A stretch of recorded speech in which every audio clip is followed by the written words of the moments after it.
What's up guys, welcome to my speed run of replacing a tie rod boot on an E46 BMW. I'm actually replacing both of the boots because I broke both of the boots. Now why am I speed running this? You should probably take more time on your car, but I'm currently enrolled in 20 units in school.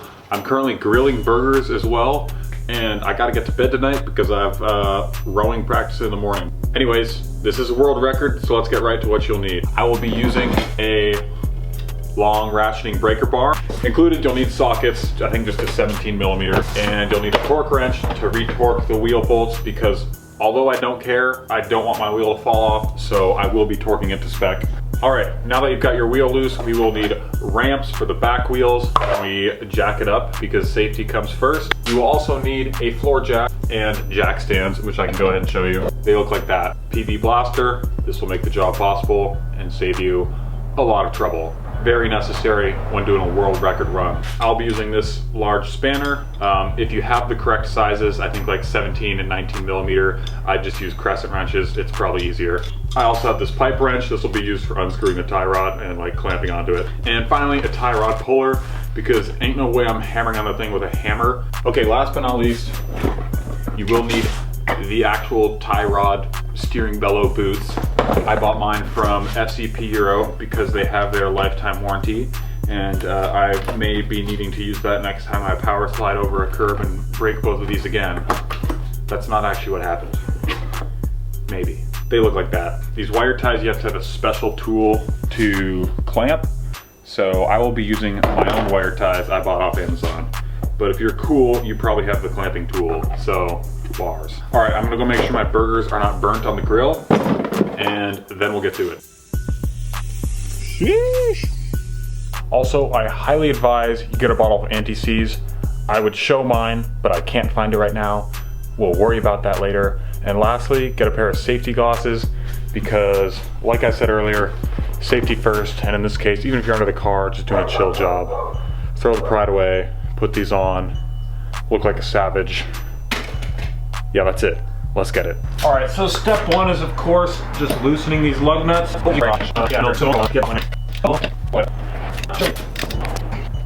right, next I'm just gonna throw the wheel chocks behind the car, make sure they're nice and secure. Boom, baby. All right, I think that should be everything before we get to work. So let's get this world record timer running. All right, now it's time to jack up the whip, and I'm gonna be jacking it from the front. I don't know the jacking procedure for a 325 Ci or 330 Ci. I own the 325 Xi, which is the sedan, and in this case there's a big old bar under there, like on the chassis. Don't know if it's part of the chassis, but that's where I jack from in the front, and then I put two jack stands under the front jack supports on the right and left. Also, if you have the sedan and you happen to have the plastic covers still on the bottom of your car, which mine does, but they're off right now anyways because I'm trying to diagnose an oil leak, which is probably the oil pan gasket, which will suck to replace, but that's another story. You'll have to take off these plastic covers in order to get to the big metal bar to jack it up. Don't put your jack on this or you'll break it, and that wouldn't be cool.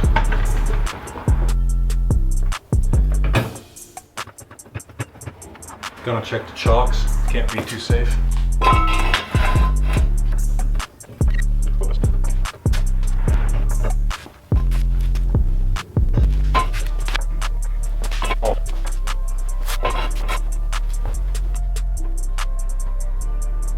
All right, let's get this wheel off. I use this socket in my hands as a cheat.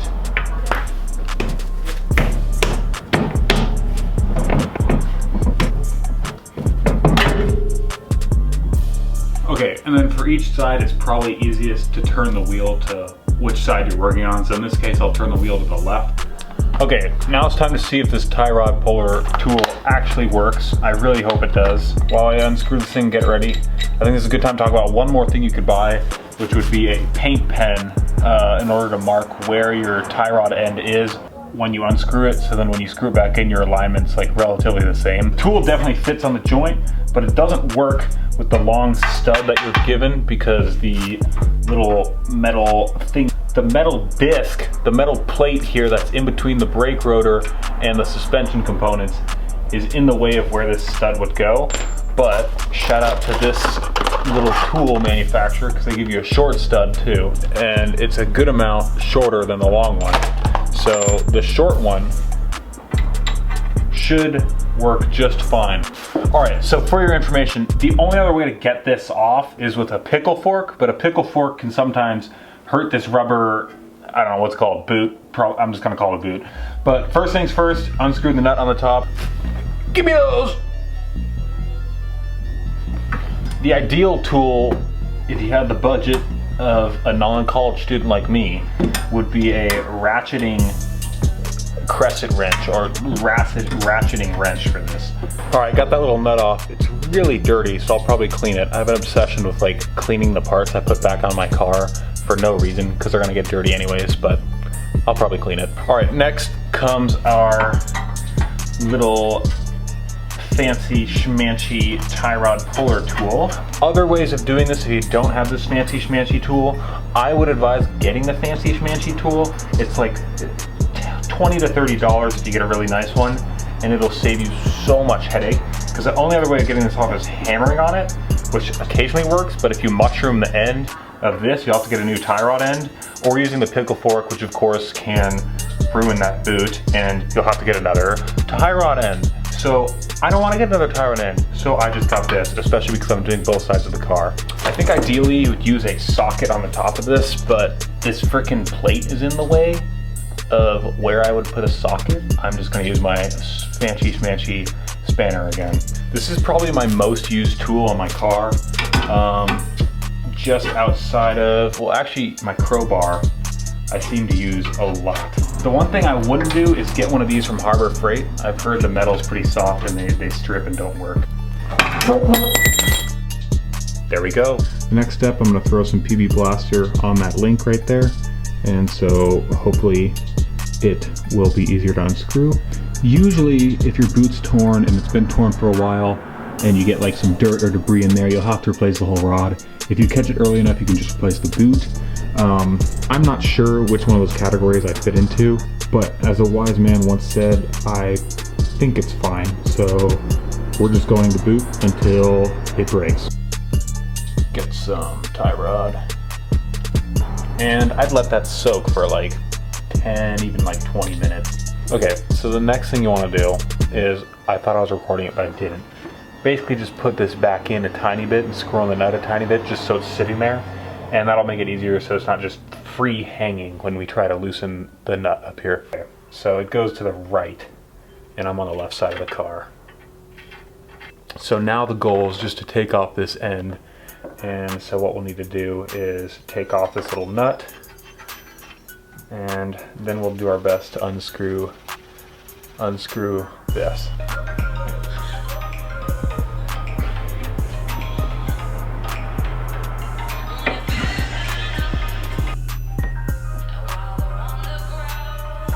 Just 2 full turns, and there's 20.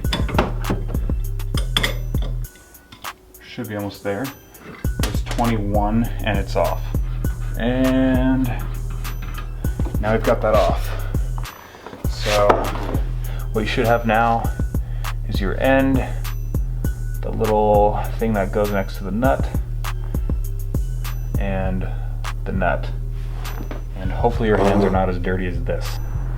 Okay, so next thing I'm gonna do is work on taking off this little metal clip right there. And for that, I'm gonna use pliers. I mean, you should have new clips, so don't worry about destroying them. If you don't have pliers, which you should, maybe use like a screwdriver. And if you don't have a screwdriver, I don't know, ask your friend, ask your grandma, because everyone has a flathead screwdriver. Took a little second, but I got a little clippy off here. The next step is just gonna be pulling off that boot and then getting the inside clip too. By pulling off the boot, I mean I'm pulling off the half that's split in half that's on the outside. Okay, here we have the up close cam. There's still a decent amount of grease in here, but you can tell how much debris is on this thing that shouldn't be on this thing. That boot did a decent job protecting, like, or what's left of it did a decent job protecting in there, but this is something to watch, I think. But Yeah, that's probably fine, as a wise man once said. Okay, so for the metal clip on the outside, I just used the screwdriver, but for the inside, this, like, there's not much room in there, so I cut this off with scissors so I could see more, right? And there's just a little bit of rubber still in there underneath the clip, so I could see the clip better, but I couldn't really reach in there with pliers effectively, so I used this. It's pretty sharp. I essentially just shoved it in there and wedged it under here because I was able to slice some of this rubber too and make more space under there.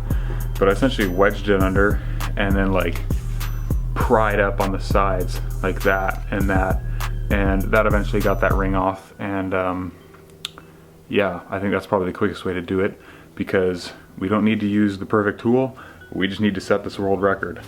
All right, so the next step in this process is actually me throwing this on. It comes with these wire ties that you have to use a certain kind of clamping tool. I don't have that, so I bought these other basically wired zip ties from Amazon. They were like 10 bucks for 12, and they're a 1/4 inch wide, same as these, and they're 14 inches long, which is kind of long, but it's totally fine because we can just cut off the end. Okay, so I have the boot sitting on in there, and it was actually kind of hard to get around the metal piece that you're supposed to zip tie it onto. The best technique I found was just to kind of shove on one side of it and then try to stick your fingers in there and pull on the other side from the inside. And worked fine, got it on there, so I'll zip tie that up, and then I'll squeeze over the rubber boot, or the other piece for the rubber boot on the threads, and then I'll zip tie the outside, which should be a lot easier. All right, so I got the inner one on. Now I just put this outer ring on. Luckily this outer ring comes with a little like slit in it. I thought that was like defective, but I checked the other one in the pack and that's how they come. So it was easier to get it on. I didn't have to like really squeeze it through these threads and like, but if you do have to do that, I advise putting some lube here. But in this case, this one was easy. Just make sure you have this in the right place. There's a little like divot essentially in this rod, and you'll be able to tell where this outer boot goes. But now, just time to wire tie that up, and we'll be on to the next. Okay, honestly, I'm actually not too happy with how tight these wire ties get. If you have the choice, use the other one, get the tool, because I feel like that could be tighter. But it is what it is. All right, next step, just gonna throw on some anti-seize, doesn't matter what kind, but just so it makes it easier if I ever take off this end again. I've never actually used anti-seize before, so hopefully this isn't like way too much. I feel like this can't be a very scientific process though, just don't put in a ridiculous amount on there and we should be good. I probably should have put these on first, but we'll just have to put them on now, so. This nut is actually kind of layering out that anti-seize pretty nicely. Definitely like 10 out of 10 satisfaction on this thing. All right, next we're gonna slide this cutie on. Make sure you put it so the wide inner diameter is to the outside. This should face inside, so like that. And now we're gonna screw this on, and we're gonna turn it 21 times if I remember right. There's one. There's 2, 5, 6, 7, 9, 14, 18, 21. All right, now that we got that screwed on, just gotta put this through and find the nut wherever I put it, and then we're gonna screw this nut on. All right, so that nut's either gonna be 18 or 19 millimeters, and the torque spec is 48 foot-pounds. I can't fit my torque wrench past this stupid metal plate, so I'm just gonna use a regular wrench, probably my spanner, and just tighten it down the best I can. If it just spins the stud and you're not actually tightening this, try pushing up from the bottom. If pushing up from the bottom doesn't hold it, use a 5mm hex key in the very top of the stud and you'll be good.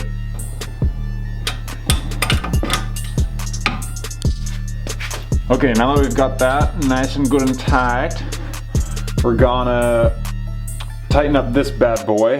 And I think the torque spec on that is 33 foot-pound. I don't have anything fancy enough to actually torque that, so you already know what's going down. Trust the process, baby, trust the process. Now I'm gonna insert the key,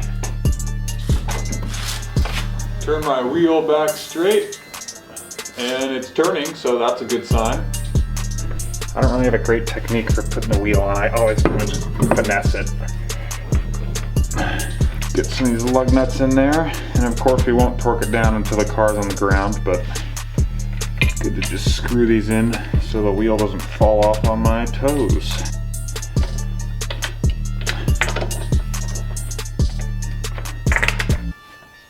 All right, and we should be good until we drop the car. So let me move the camera real quick. Okay, so we got that side on. Now it's time to crank the wheel a little bit, and we'll get to the other side. I won't film that because, well, you already saw all the steps on one side, so I'll be right back when I'm done and show you the time for the world record. Okay, car is down, and I'm gonna stop the time. Just finished the other side, and so final results. I'm not sure if this is world record.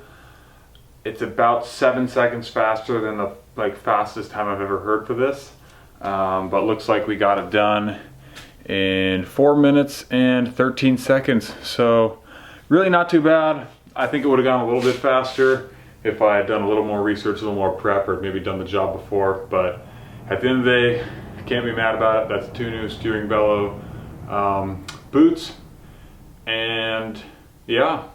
So I hope something was helpful. I gotta get to bed, go enjoy some more burgers, but have a good one. I should be making tutorials on how to grill, not how to fix a car.